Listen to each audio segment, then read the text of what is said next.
आकाशवाणी मध्य प्रदेश से प्रस्तुत है प्रादेशिक समाचार।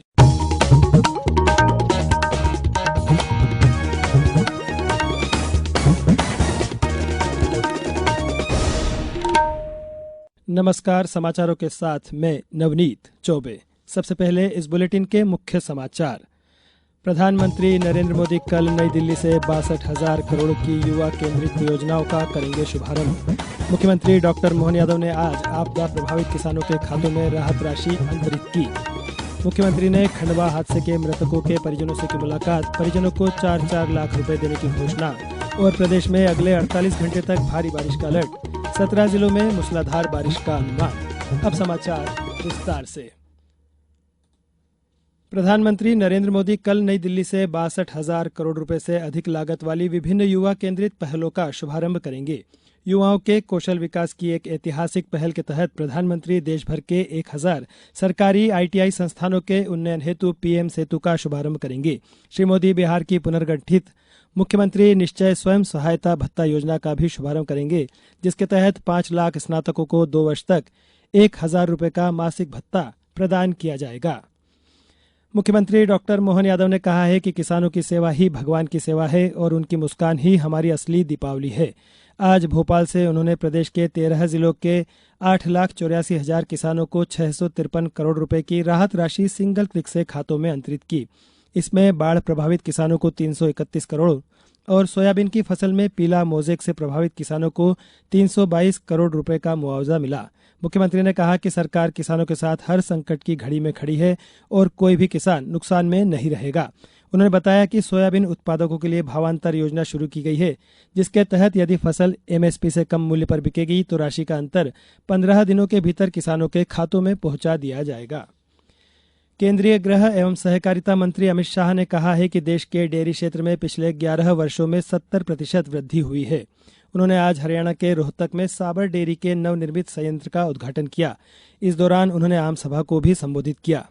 मित्रों, 150 मेट्रिक टन प्रतिदिन दही, 10 मेट्रिक टन मीठा दही मतलब योगर्ट, 3 लाख लीटर छाछ और रोज 10,000 किलो मिठाई यही प्लांट में बनेगी, जो किसानों के समृद्धि का कारण होगी। 325 करोड़ रुपए के निवेश से बने इस संयंत्र से NCR क्षेत्र की दूध की जरूरत पूरी होगी और लगभग 1,000 लोगों को रोजगार मिलेगा।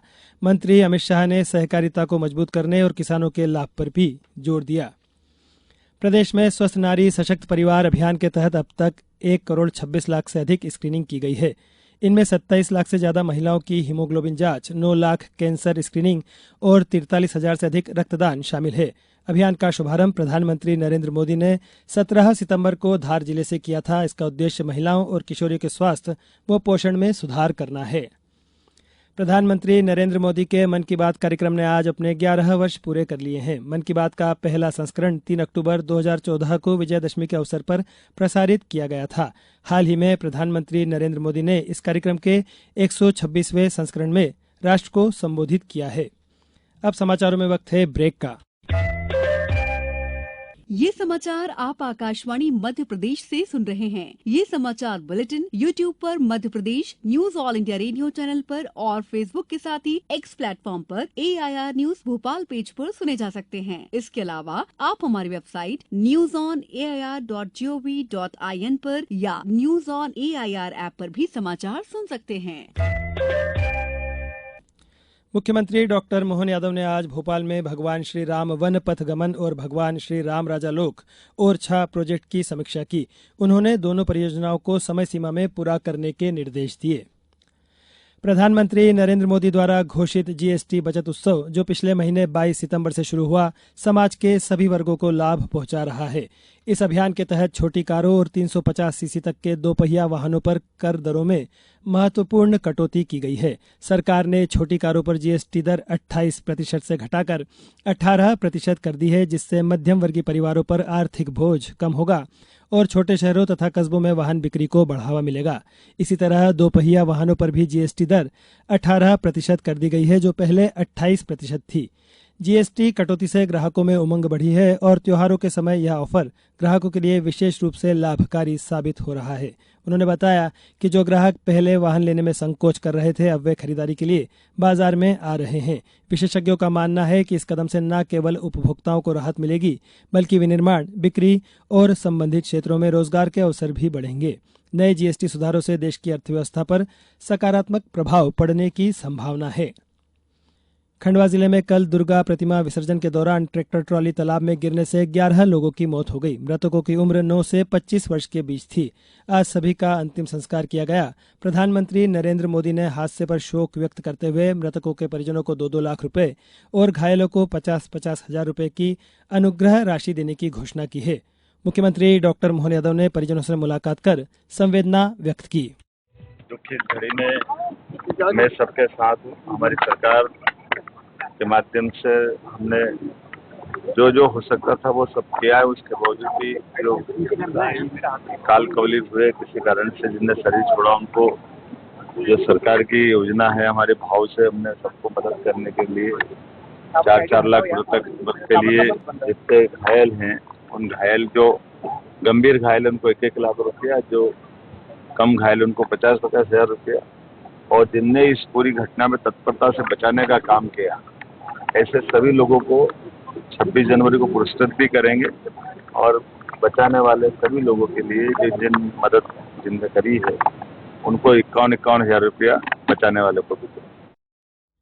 छिंदवाड़ा में संदिग्ध कफ सिरप पीने से बच्चों की मौतों का सिलसिला थम नहीं रहा है। बच्चों की मौत का सिलसिला 4 सितंबर को पहली मौत से शुरू हुआ था और यह आंकड़ा बढ़कर 9 तक पहुंच गया है। जांच में सामने आया कि जिन बच्चों को कोल्ड्रिफ और नेक्स्ट्रॉस डीएस कफ सिरप दिया गया था, उनकी किडनी फेल हो गई। दवा में डाईएथिलीन ग्लाइकॉल नाम का जहरीला केमिकल पाया गया।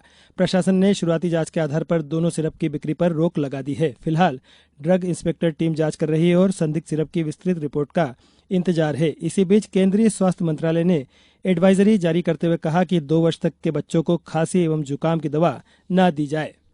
अब बात मौसम की। प्रदेश में मानसून विदाई से पहले बारिश का दौर जारी है। मौसम विभाग द्वारा प्रदेश में अगले 48 घंटे तक भारी बारिश की चेतावनी जारी की गई है। आज जबलपुर समेत 17 जिलों में मूसलाधार बारिश का अनुमान है। मौसम विभाग के अनुसार रीवा, मऊगन, सीधी और सिंगरौली में अगले 24 घंटे में 8 इंच तक बारिश होने की संभावना है। जबलपुर, सतना, पन्ना सहित 13 जिले के लिए येलो अलर्ट है। भारत और वेस्टइंडीज के बीच 2 क्रिकेट टेस्ट मैचों की श्रृंखला का रोमांच जारी है। पहले टेस्ट में वेस्टइंडीज ने टॉस जीतकर पहले बल्लेबाजी का फैसला किया, लेकिन भारत की घातक गेंदबाजी के सामने टीम केवल 162 रन पर ऑल आउट हो गई।